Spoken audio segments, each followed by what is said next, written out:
buenas tardes, noche ya para mí. Vamos a hablar ahorita acerca de formulación de dietas en animales silvestres. Eso es un tema que pues, es la continuación de las generalidades que vimos hace un momento en el video anterior. Ahorita vamos a aprender algunas cosas básicas de nutrición para planificar las dietas como tal. Bueno, entonces, lo primero que hay que entender es el concepto, varios conceptos claves. Le voy a explicar, por ejemplo, uno que está muy de moda ahorita, que es el concepto de la nutracéutica, ¿no? Entonces, el mismo Hipócrates decía que deja que tu comida sea tu medicina y la medicina tu alimento. En eso se fundamenta la nutracéutica. La nutracéutica sí es una rama de la nutrición que se encarga de hacer que los alimentos habituales y funcionales se conviertan en medicamentos con acción terapéutica, o sea, que de una u otra forma ayudan a que el individuo esté mejor gracias a su función nutritiva, ¿no? Y obviamente actúan también como reguladores metabólicos. Entonces eso también es un concepto que, por ejemplo, las vitaminas ayudan a fortalecer el funcionamiento de algunos órganos como la visión, los músculos, bueno, etcétera. Y eso hace que pues haya mejor salud.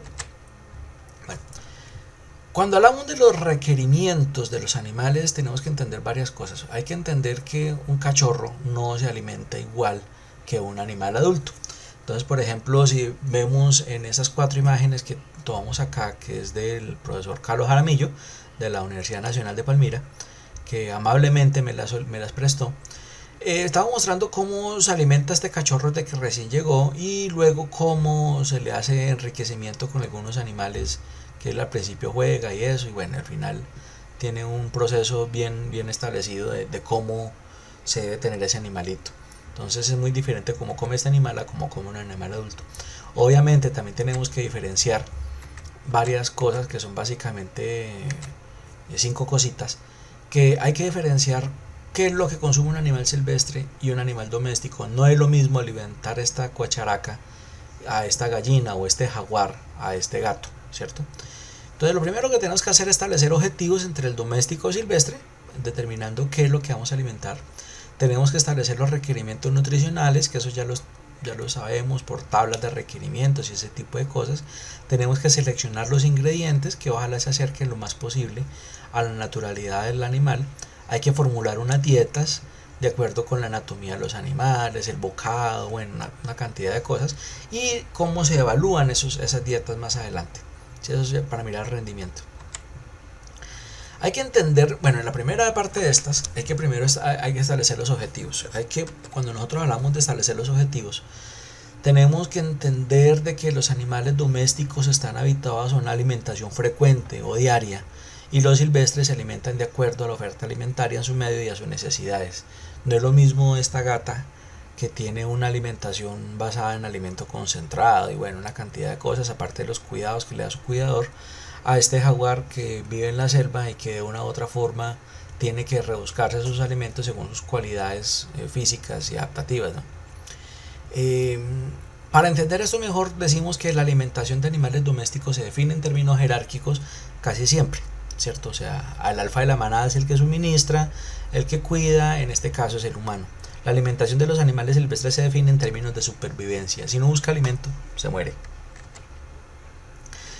Lo segundo es establecer los requerimientos nutricionales. Nosotros ya tenemos unas tablas, unos cuadros comparativos donde tenemos los requerimientos nutricionales de diferentes animales. En el caso de este ejemplo, es un hogar de paso donde tenemos diferentes tipos de carnívoros, cada uno con su nombre, y obviamente aquí estamos mirando si se le da carne, pulpa o hueso, ¿no? Por ejemplo, entonces acá tienen unas tablas, según cada uno de los animales se le da una cantidad. Entonces aquí hay que pensar eso. Hay que pensar también en la capacidad de consumo del animal. Obviamente no todos los animales son capaces de consumir la misma cantidad. La tasa metabólica para cada taxón, obvio.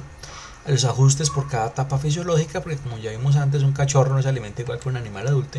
Hay que hacer los ajustes por termorregulación, sobre todo en sitios altos, donde el animal va a gastar un poquito más de energía por el cuento de la energía que se gasta al tiritar o al remorregular.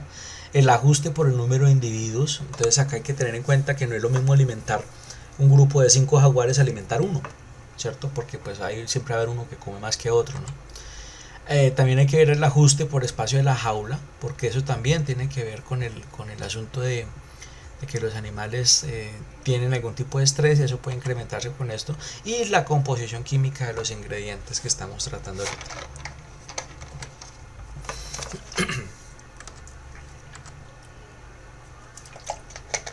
Bueno, ya hemos hablado de esto, pero tenemos que entender de que el nutricionista de fauna silvestre debe conocer la morfología del aparato digestivo de los animales que está tratando de manejar.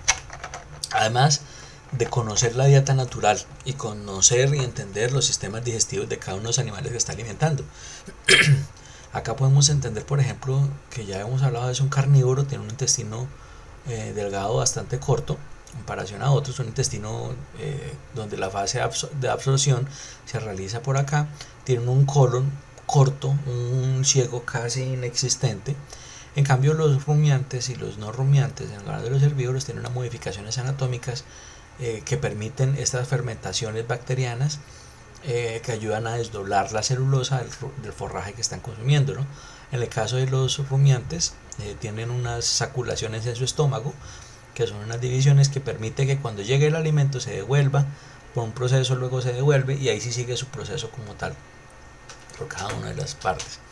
En el caso de los no rumiantes, tienen ciegos grandes, como estos, miren, donde vamos, luego de un proceso de fermentación, la materia fecal luego sale de ahí a un intestino grueso que termina en el recto, ¿cierto? Básicamente es eso.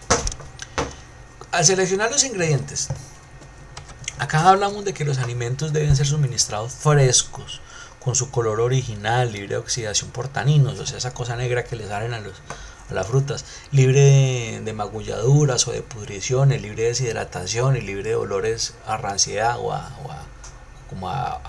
fermento, ¿no?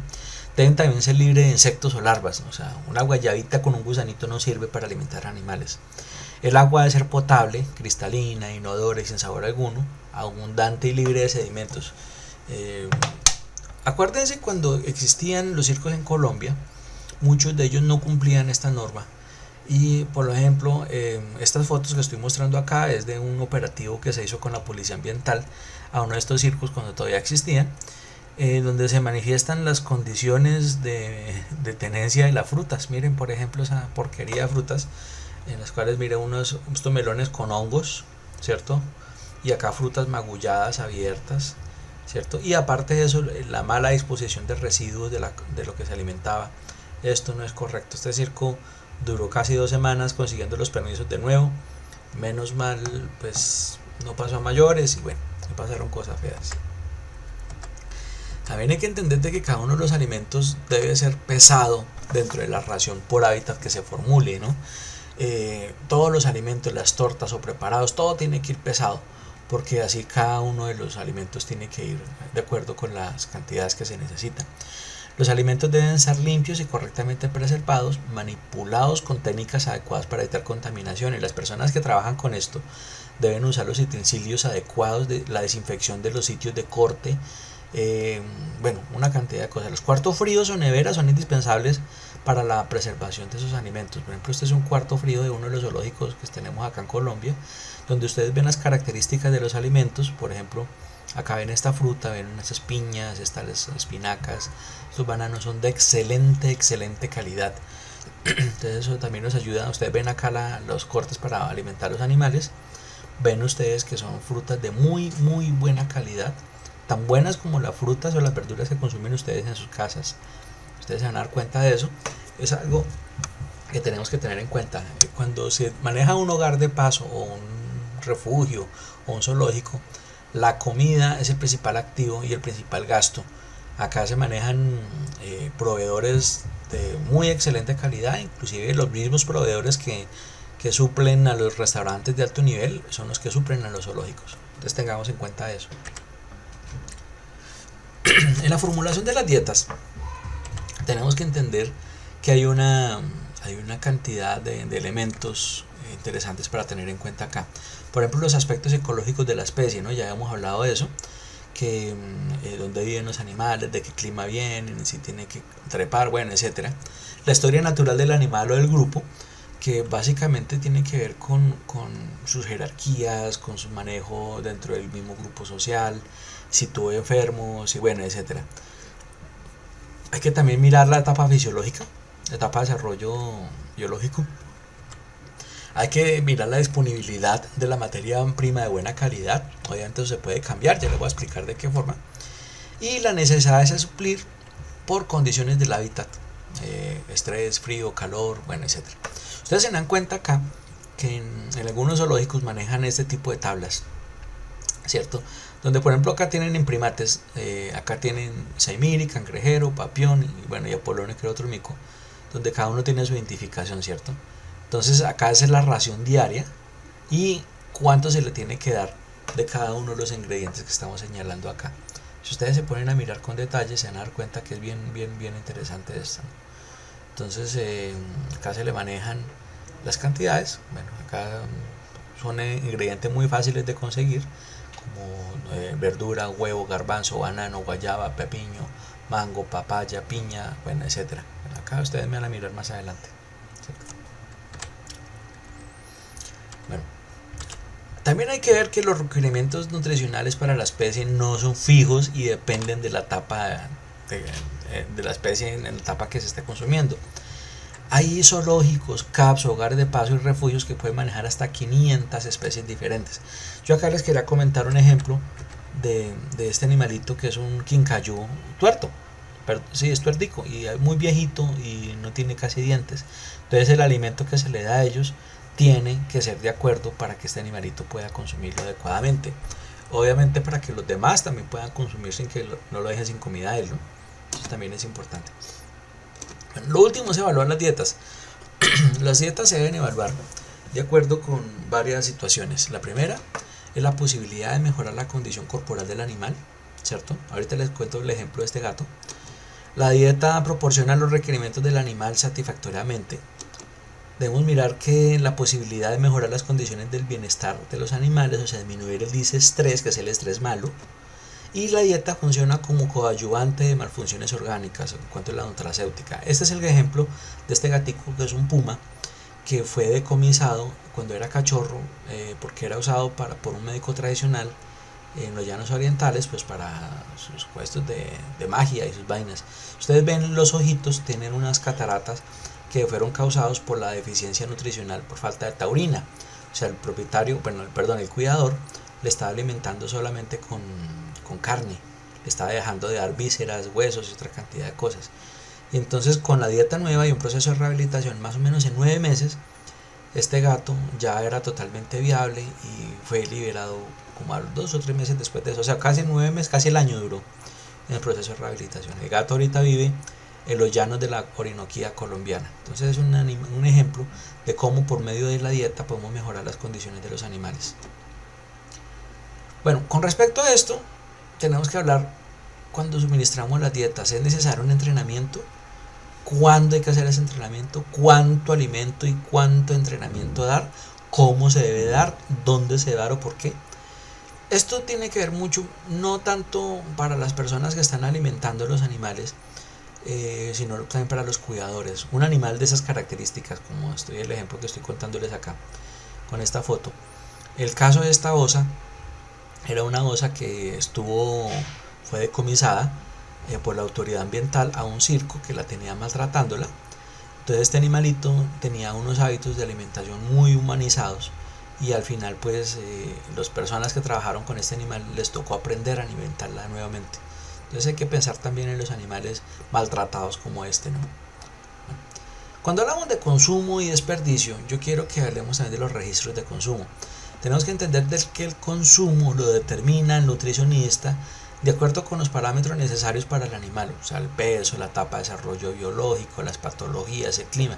Ustedes ven acá este mico, bueno, eso es un mico lo que está acá metido adentro, y el tipo de alimentación que se le está ofreciendo, ¿no? Entonces, y cómo, o sea, de esta forma.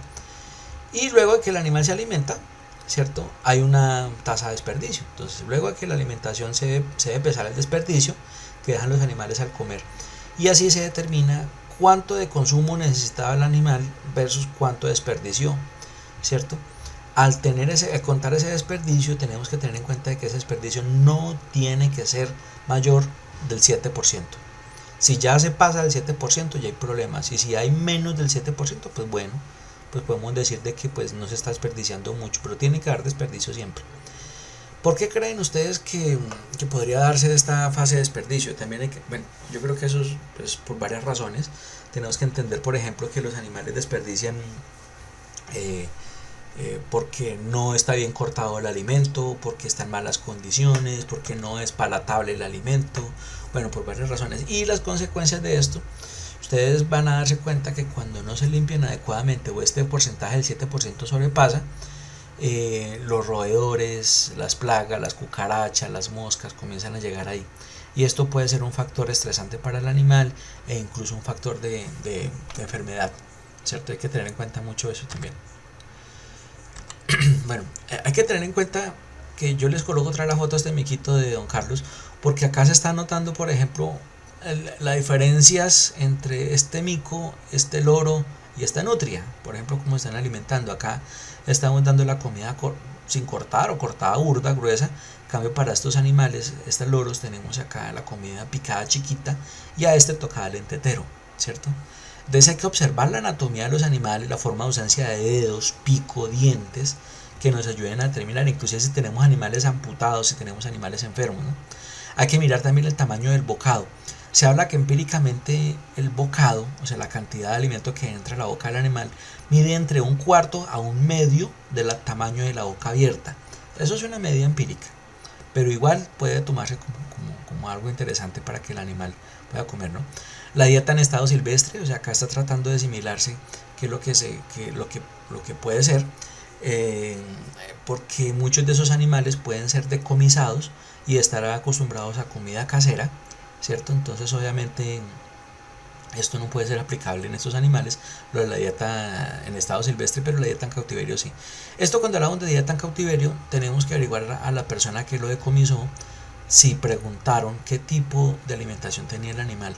Si ustedes les preguntan a las personas que los tenían antes, van a darse cuenta de que siempre o casi siempre les van a decir que le daban la mejor comida del mundo, que le daban las frutas cortadas, suplementos minerales y todo, y que nunca le han dado comida casera. Eso lo van a decir todos.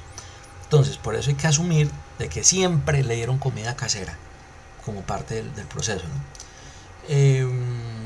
También existe la posibilidad de disminuir los desperdicios con una buena adecuación del corte del bocado, con una cantidad de cosas, y también podemos evitar las competencias en grupo, bueno, etcétera. Hay una cantidad de factores que tienen que ver con la presentación de la forma que se le está dando la comida a los animales. Eso es bien importante y eso hay que tenerlo en cuenta cuando estemos racionando. Cuando hablamos de la dieta de acostumbramiento, como les había dicho yo antes, ustedes se van a dar cuenta que todos estos micos, este es el que vimos de la jaula donde estaban botando comida. Eso es un animal que está antes en cautiverio y toca servirle en plato, si no, no come. Entonces esa es una forma. Miren, por ejemplo, este animal comiendo huevos enteros, los coge con sus patas, se los come.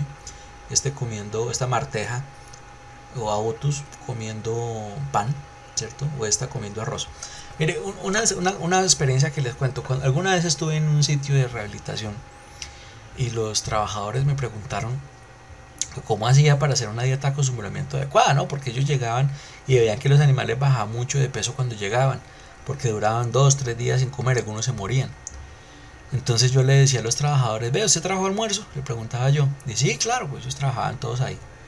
Entonces regáleme un puchito de arroz del suyo, regáleme un poquito de plátano maduro del suyo, un pedacito de carne del suyo, la papita de y así armé con una especie como de sancochito. Todo eso lo picamos y se lo ofrecimos a algunos animales.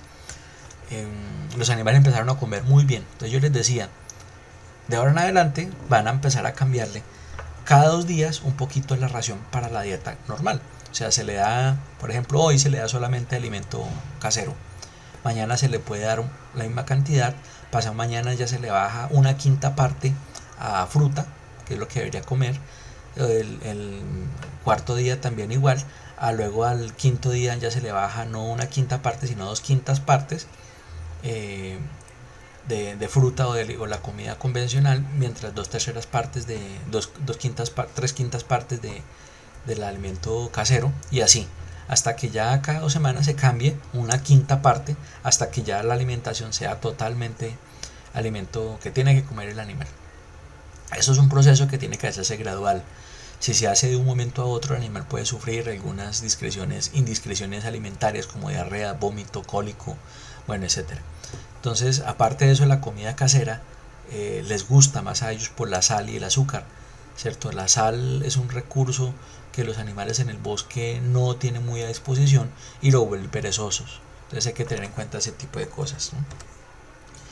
También hay que pensar que cuando nosotros estamos hablando de los diferentes taxones, empezamos hablando de mamíferos. Los herbívoros, por ejemplo, es muy difícil interpretar y determinar cuantitativamente la composición de una dieta natural. Por ejemplo, yo coloco esta foto de este bosque que tengo yo acá. ¿Ustedes imaginan cuántas cantidades de plantas tenemos acá en este pedacito? Yo les había dicho a ustedes alguna vez que hay un estudio que habla de que en una hectárea de selva chocobana pueden haber la misma cantidad de especies de plantas que en toda Canadá. Pues algunos me dirán que soy un poquito exagerado, pero pues ese dato no lo tengo ahorita la cita exacta, pero es una cifra cercana a la realidad. Entonces, por ejemplo, pónganse a pensar ustedes en este bosque que está detrás de esta foto, de este árbol, donde están los pajaritos. Dense cuenta cuántas variedades de árboles hay, ¿cierto? Y de cuántos tipos de ofertas alimentarias podemos tener para los diferentes animales que existen ahí. Entonces, por eso es que las plantas también nos ayudan a regular la diversidad. Hay un índice que habla de que mientras más ecuatorial sea un ecosistema, es más diverso. Hay que tener en cuenta eso, ¿no? Nosotros estamos sobre el Ecuador. Bueno, hablando de herbívoros, también hablaba de dos cosas, de los ramoneadores y los forrajeros. Hay que entender que los ramoneadores tienen unas características, por ejemplo, que menor tamaño de rumen, ¿cierto? Bueno, hablando de estómagos como tales, acá en ambos, versus mayor longitud del intestino grueso. Acá hay menor retención de fibra, mayor velocidad de paso de la partícula. Hay una digestión de fibra terminal en el intestino delgado y en el colon espiral largo, ¿cierto? En cambio, en los forrajeros hay un mayor tamaño del rumen con una menor longitud del intestino grueso. Yo creo que eso se aplica para los rumiantes. Retención de fibra es más corta, más larga, más amplia, versus la velocidad del paso de la partícula es menor, ¿cierto? Eso hace que también la digestión de fibra termine en el rumen como tal. Eso hace que el intestino espiral sea más corto. Cuando me refiero a la MRT, estoy hablando de que hay mayor tiempo de pasaje y menor capacidad de digestión, lo que produce mayor consumo. Entonces, por favor me van a decir ustedes a qué tipo de animal corresponde este animalito que estoy señalando acá. Coloquen en los comentarios. Esto es una danta, ¿no? Tapirus terrestres. Bueno, cuando hablamos de carnívoros también tenemos que entender varias cosas. Hay unas cosas que se deben hacer y otras que no se deben hacer. Por ejemplo, los que no se deben hacer es lo que hicieron con estos par de jaguares, que parecen los jaguares de Botero, están muy gordos, ¿cierto? Porque eran animales que están alimentándose solamente de carne. No les están dando hueso, ni víscera, ni nada de eso. Entonces hay que entender que los carnívoros se basan, su nutrición se basa principalmente en conociendo que tiene un aparato digestivo corto y simple. La proteína de origen animal es de cadena corta, entonces obviamente tiene un proceso de desdoblamiento más eficiente. Los aminoácidos son necesarios, entre ellos la taurina, sobre todo para los carnívoros como los gatos, en los cuales ayuda a formar tejido conectivo, ayuda mucho a la formación de las neuronas, ayuda también en el proceso de mejorar la visión, bueno, etc. Los carbohidratos provienen generalmente de grasas y azúcares simples. Las vitaminas son formadoras y reguladoras, que eso pues también algunos tejidos animales los tienen. Los minerales tienen que estar de acuerdo con los macro y microminerales, y la grasa provee los ácidos grasos esenciales, ¿cierto? ¿Qué pasó con estos animales? Esos animales fueron alimentados solamente con carne. Ustedes saben de que un carnívoro no se alimenta solamente de carne. Ellos cuando cazan, lo primero que comen son las vísceras, ¿no? Pero entonces ellos comienzan comiéndose las vísceras rojas, son el hígado, el corazón, bueno, etcétera, el páncreas. Luego siguen con las vísceras blancas, que son los pulmones y los intestinos, ¿cierto? Y algo de contenido ruminal. Y Luego, por último, comienzan a roer los huesos con contenido de carne, como los costillas, ese tipo de tejidos, eh, algo de pelo, algo de pluma, y lo último que consumen es la carne magra, o sea, el músculo como tal, porque es lo que menos alimenta para ellos. Entonces tengan eso en cuenta cuando vayan a alimentar carnívoros, ¿cierto? Que sean carnívoros no significa que coman estrictamente carne. Mejor dicho, para contarles, el olbrán de un jaguar son las plumas o el pelo de su presa, para que lo entiendan. Y entonces aquí es donde nosotros tenemos que tener en cuenta esos requerimientos y esta necesidad de los animales. O sea, es muy diferente la realidad que nos ofrecen a veces en animales domésticos. Bueno, yo les hablaba de la taurina, ¿no? Es una aminoácido esencial para el funcionamiento normal del músculo cardíaco, la visión y la reproducción en gatos. Estoy hablando de todos los felinos, ¿no? También es necesaria para formar las sales biliares que ayudan a la digestión. Entonces acá les presento a la taurina, la señorita taurina. Bueno, ya tenemos nosotros una idea de qué comen los carnívoros. Recuerden que los carnívoros pueden estar en dos grupos grandes, unos que son los carnívoros estrictos y otros que son los carnívoros facultativos. Los carnívoros estrictos pertenecen al grupo de los félidos, de los gatos. Acá tenemos un jaguarundi, por ejemplo, cazando una codorniz, es un cachorro.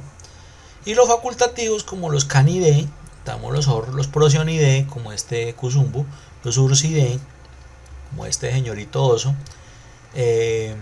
También tenemos los mephitidae y los mustelidae, que son facultativos también. Entonces, miren, entonces acá yo les coloco ejemplos. Simplemente ustedes comienzan a averiguar acerca de cuáles son estrictos y cuáles son facultativos. Cuando hablamos de enriquecimientos, tenemos que tener en cuenta dos cosas. Primero, los enriquecimientos tienden dos tendencias. Yo ya les he hablado acerca de eso. Una tendencia es la naturalista, que pretende simular o copiar los aspectos de la vida natural de los animales.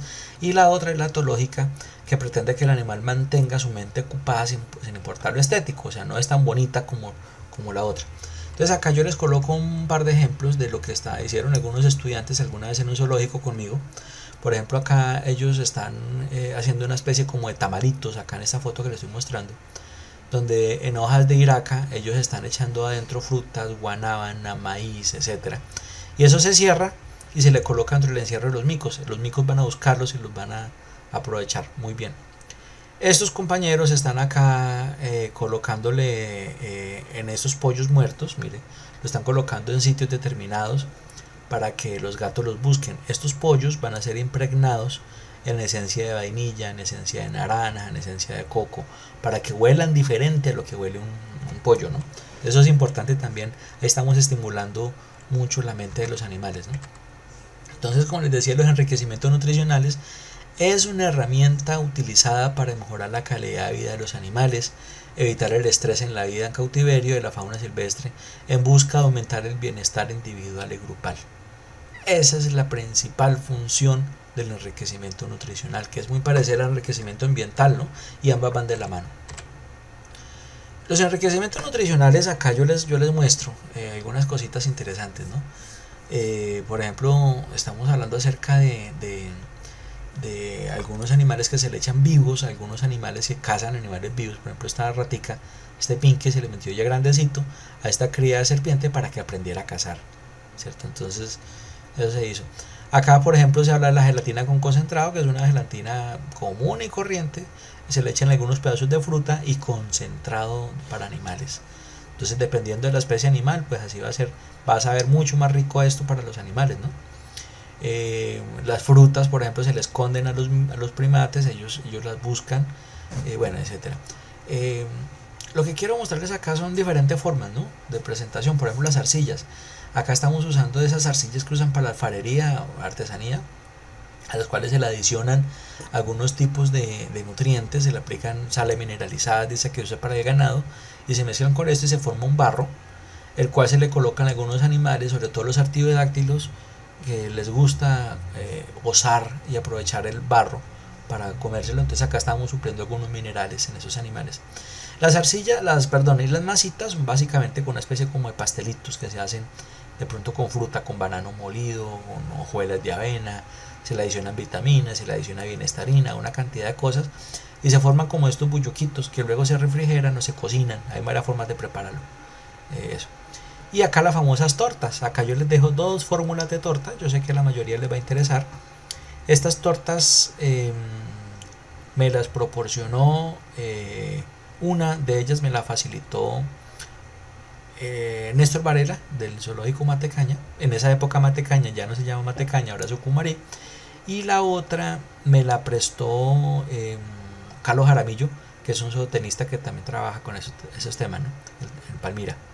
Entonces, como les decía, muchas de esas recetas son fáciles de hacer, de ingredientes fáciles de conseguir y pueden mejorar la palatabilidad de los alimentos en los hábitats. Esto es importante porque generalmente, si se prefiere, se debe alimentar 2 veces al día mínimo, y el alimento más palatable se debe dar en la noche y el menos palatable en el día. ¿Qué quiere decir esto? Que el animal, cuando se le da, antes de irse todo el mundo para sus casas, en el caso en que el cuidador no haya cuidadores nocturnos, se alimentan en las últimas horas de la tarde, el animal tiene que comer o tiene que comer.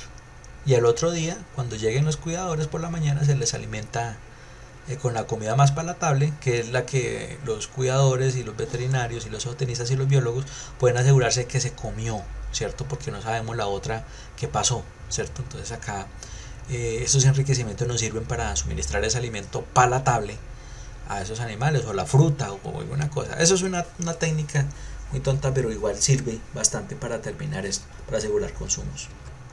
Bueno, muchachos, muchas gracias por la atención. Yo espero que por favor me hagan preguntas y comentarios al respecto de ese tema. Por favor, acá en el cajón abajito, ahí abajito donde sale la cuestión de los comentarios. Recuerden que esta es la segunda parte de un video que estamos subiendo para ustedes. Me disculpan el hecho que a veces me demoro un poquito porque realmente estos videos salen largos, y estos videos largos cuesta trabajo subirlos. Se demora mucho tiempo y mi internet no es muy bueno, entonces por eso me demoro. Entonces, muchachos, muchas gracias. Espero comentarios y preguntas sobre este tema, ¿no? Hasta luego.